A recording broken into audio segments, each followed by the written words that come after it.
그 다음에 이제 임대차에서는 이제 일시 임대차의 적용 여부를 물어보는데, 아까 이제 총 지금까지 배웠던 걸 이제 정리해야 되는데, 이 강행 규정이 뭐냐면, 법전에 있는 내용, 법전의 내용, 법조문은 꼭 지켜야 되는 규정을 강행 규정이라고 그래요. 임의 규정은 이와 관련하여 임의 규정이라고 하는 것은 법전에 있는 내용을 안 지켜도 되는 규정을 임의 규정이라고 그래요.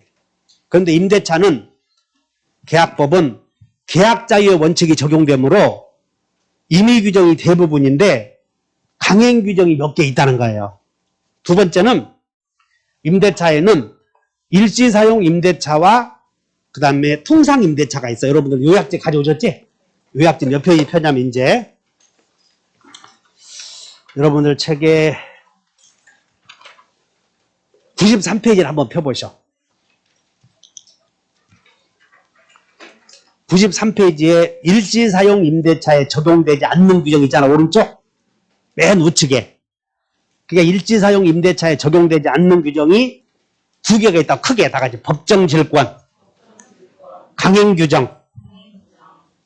크게는 두 가지가 있는데 여러분들 강행규정이다 몇 줄을 보시고 이렇게 써 11개 있으면 이렇게 강행규정에다가 강행규정이 몇 개? 11개. 그러면 강행규정은 꼭 지켜야 되는 규정이고 이와 달리 임의규정은 안 지켜도 돼. 근데 요 강행규정 밑에다가 이렇게 써놓고 임의규정이 그러면 11개를 제외한 나머지는 임의규정인데 요 임의규정의 대표적인 게 유지수선에 관한 규정이야. 유지수선.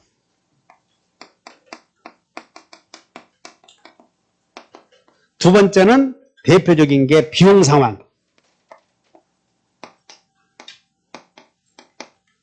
그 다음에 부응이 없는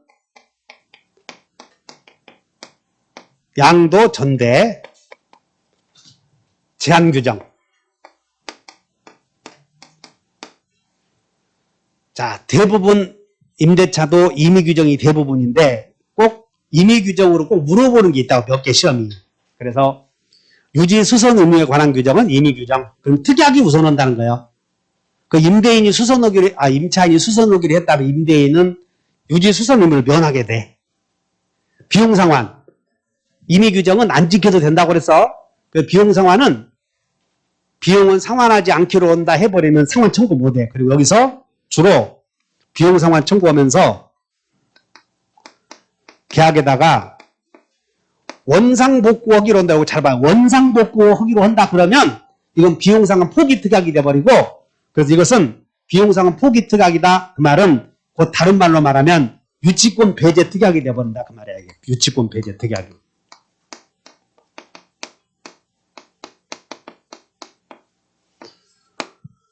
그 다음에 양도 전대 제한 규정. 아까 임대인은 임차인에게 목적물을 사용 수익하게 해줄 의무가 있고 무단으로 전대해서는 안 된다고 그랬지? 근데 이 규정도 임의 규정이니까 이제 계약서에다 쓰면 돼.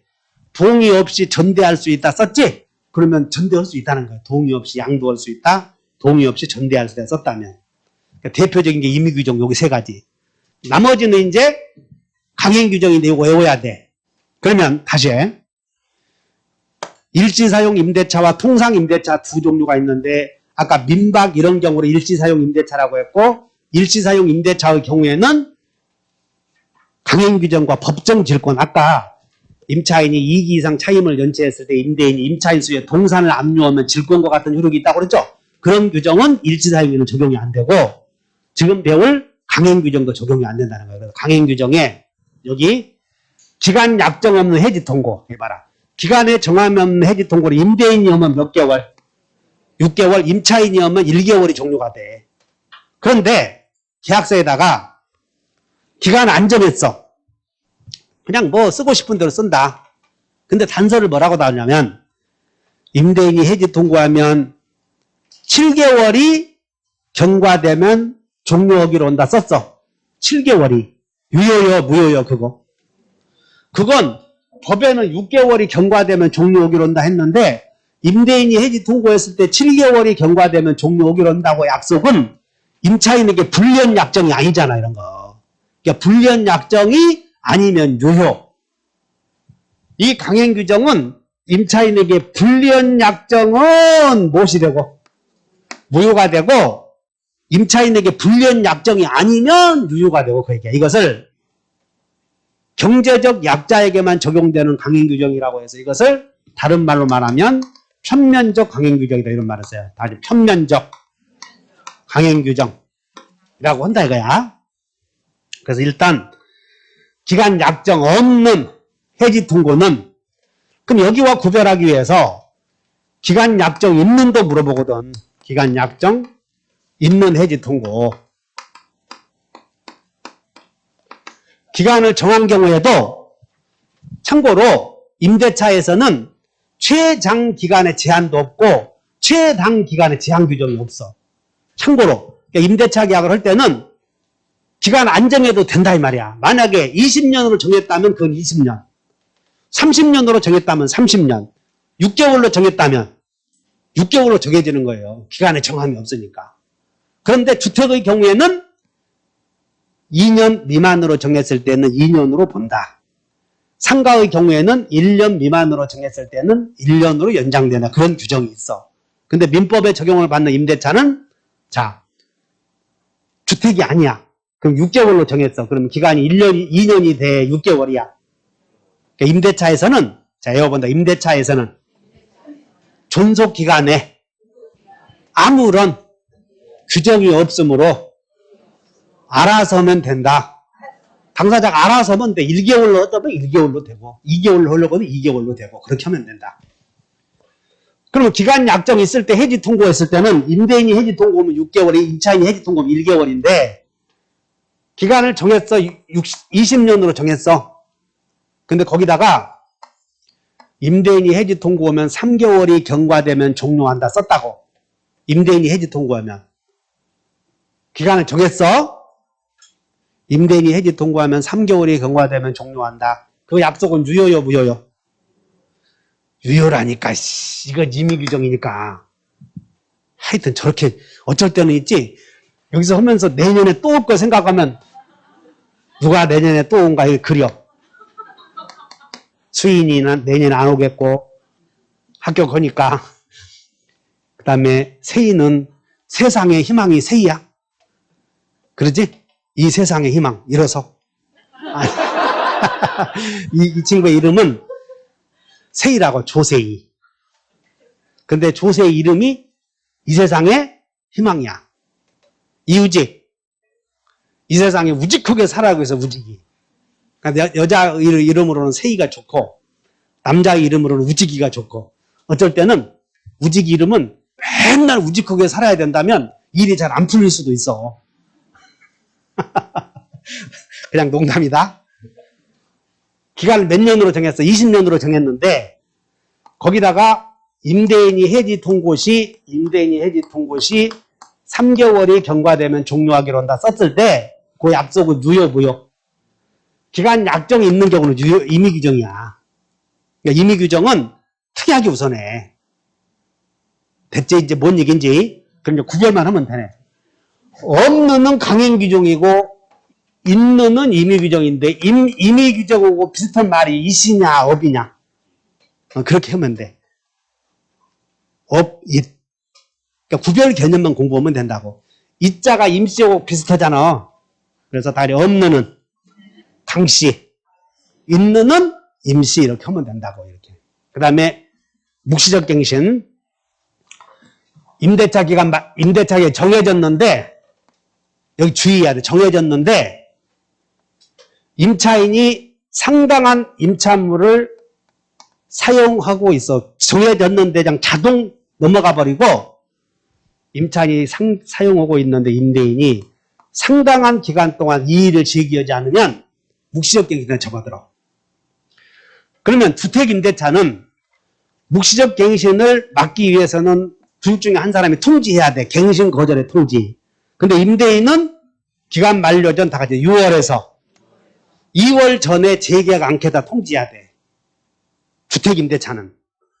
상가 임대차는 기간 만료 전 6월에서 한 달 전에 갱신 거절에 통지를 해야 돼. 임차인은 주택의 경우는 기간 만료 전 다 같이 2개월 전에 나 재계약 않겠다 통지해야 돼. 상가는 그런 규정이 없어. 상가 임차인은 언제든지 해지 통보해도 돼. 근데 임대차는 지금 배울 주택과 상가 간 임대차는 묵시적 갱신을 막기 위해서는 통지를 언제 하라고 그랬어? 민법의 임대차는 여러분 만료 후 상당한 기간 내에, 그러니까 여기는 임대차의 경우는 만료 전에 통지하는 게 아니야. 만료 후에 해. 이렇게 어디 한번 보자. 묵시적 갱신. 자, 조문에 여러분들 책에 묵시적 갱신이 있는데 397페이지. 자, 397페이지에 묵시적 갱신 2번에 여러분 2번에 메모해버려. 묵시적 갱신 2번에다가 거절 통지 기간 이렇게 써버려. 묵시적 갱신에다 2번에다가 묵시적 갱신에다가 이걸 잘 돼. 거절 통지 기간 또는 시기 또는 기간. 거절 통지 시기. 아무 말이 없이 임대차다 이렇게 쓰면 이건 민법에 적용을 받는 거야. 민법. 그 다음에 주택임대차. 이거 끝나고 바로 주택임대차 배울 거예요. 그 다음에 3번 상가임대차 이렇게 쓰면 세 가지가 있다.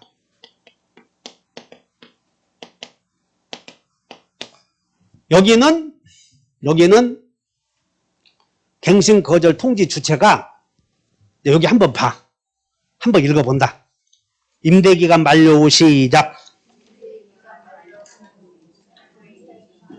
임차물에 다시 다 같이 오늘 고기 읽어. 딴짓 말고 목소리가 다 같이 우렁차게 합창이 나와야지.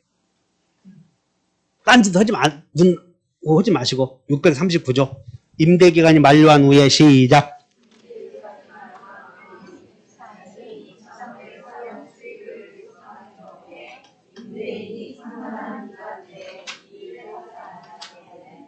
거기다가 밑줄 그으셔. 만료 후 상당한 기간 내에 이의를 하지 아니한데 밑줄.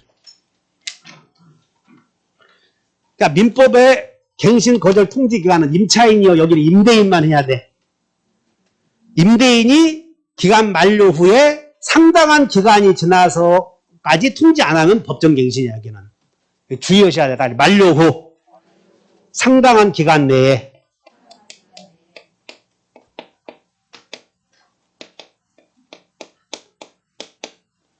거절 통지는 누가 해야 돼 여기서는? 임대인만 하는 거야. 임대인만.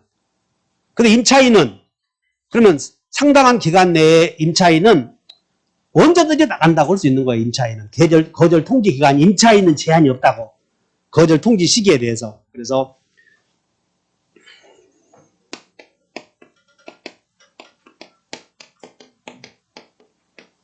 임차인은 묵시적 갱신을 막기 위하여 거절 통지 시기가 제한이 있음 없음? 없음. 임대인은 언제? 후 상당한 기간. 후 상당한 기간 내 이의를 제기하지 않은 법정갱신에 접어들어. 그런데 이제 주택의 경우는 이거 끝나고 바로 세 번째 시간부터 주택임대차를 배우는데 여러분들 주택임대차를 한번 가보자. 어디에? 442페이지. 442페이지로 한번 가보자. 442페이지 6조. 442페이지 몇 조? 한번 읽어본다. 임대인이 시작. 거기다 몇 줄 것이요? 6개월 전부터 2개월 동안이야 이게. 임대인은 기간 만료 전 6월에서 2개월 사이에 거절을 해줘야 돼. 자, 주택임대차는 임대인은 언제 해야 된다고? 후요 전이요. 여기는 임대차의 경우는 후에 하면 돼. 후에. 근데 여기는 전에 6월에서 2개월 사이에서 6월에서 2개월 사이. 임차인은 후요 전이요. 전에 2개월 사이 이렇게. 그걸 좀 기억해 보자고. 그래서 임차인이 기간 만료 전 끝나기 전에 2개월 전에 통지하지 않았어도 법정갱신에 접어든다. 이렇게. 오케이?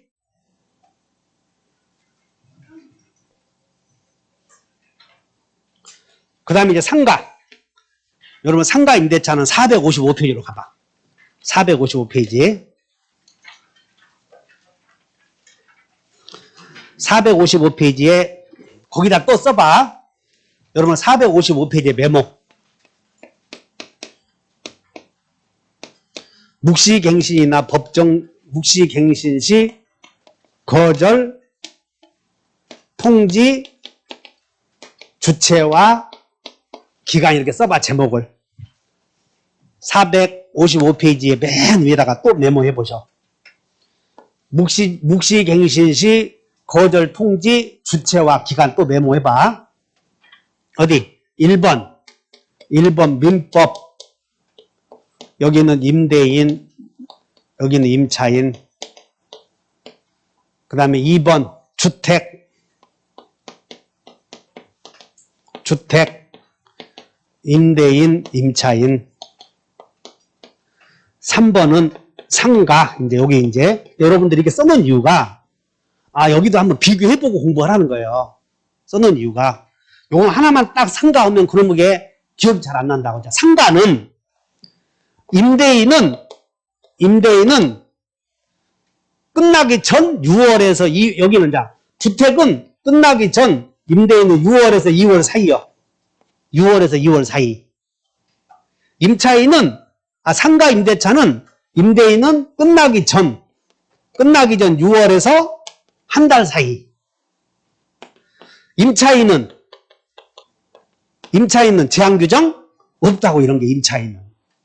그래서 여기도 임차인은 제한 없고 여기도 상가 임대차의 경우도 제한 없으니까 언제든지 끝내자고 하면 되는 거예요. 법정갱신을. 근데 주택의 경우는 임차인의 경우에는 언제 해야 돼? 끝나기 전 2개월 전에 해야 돼. 2개월 전. 2개월 전에 하면 되는 거예요. 근데 이런 갱신, 거절, 통지, 주체를 잘 이해해 놓으시면 돼. 자, 그래서 묵시적 갱신의 경우 묵시적 갱신만 나오면 여기다가 써봐. 이게 요약집에다가 가만히 있지 마시고 갱신, 거절, 기간 그리고 주체 쓰시고 그 다음에 여기 차임 연체와 해지는 2기에게 달하면 차임을 연체할 수 있어서 몇 기에게? 다시 요약집으로 되돌아가요. 요약집으로. 2기에게 달하도록 차임을 연체하면 해지할 수 있고 아까 임대인의 동의 얻어서 전대했을 때 차임 연체로 해지하면 전차인에게 통지해야 통지 없이도 차임 연체와 해지는 그냥 즉시 소멸해버려. 즉시 소멸. 전대차도 즉시 소멸, 임대차도 즉시 소멸. 이렇게. 그 다음 여기 일부 멸실과 차임 감액 청구. 여기는 차임 감액 청구권은 아까 이거 형성권이라고 해서 형성권. 그러니까 일부가 멸실되었을 때 차임 깎아주시오 그러면 즉시 오르게 생기고 사정 변경과 차임 증감 청구권도 무슨 권이야? 여기도 형성권. 아까 사정이 변해 차임을 올리지 않겠다고 약속했어도 사정이 변하면 올릴 수 있다. 그 다음에 토지 임차인 전차인의 지상물 매수 청구권은 맨날 한 문제 나오는 거예요. 지상물 매수 청구권은. 그래서 주의하셔야 되고 건물, 공작물, 임차인의 부속물 매수 청구권은 올해는 안 나올 것 같아. 이거 2년 동안 앞으로 나왔으니까. 그 다음에 임대인의 동의를 얻어서 전대했을 때 전차인의 권리가 정해졌으니까 임대인과 임차인 합의로 해지했어도 전차인의 권리는 소멸하지 않는다. 그 규정이야. 이게 전차인의 권리 확정 규정이.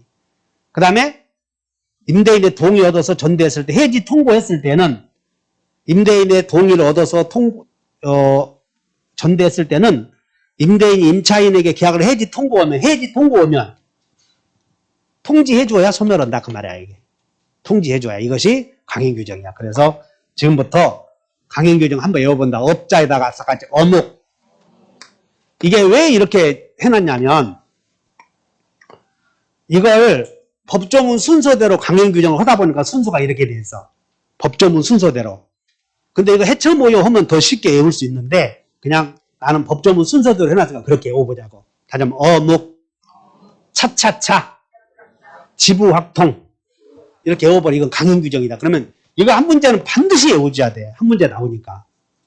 어묵, 차차차, 지부확통은 무슨 규정? 강행 규정. 그 다음에 대표적인 임의 규정이 다 이제 비용, 전대 제한, 유지수선. 이건 대표적인 임의 규정이야. 자, 이렇게 해서 강행 규정 외워놓고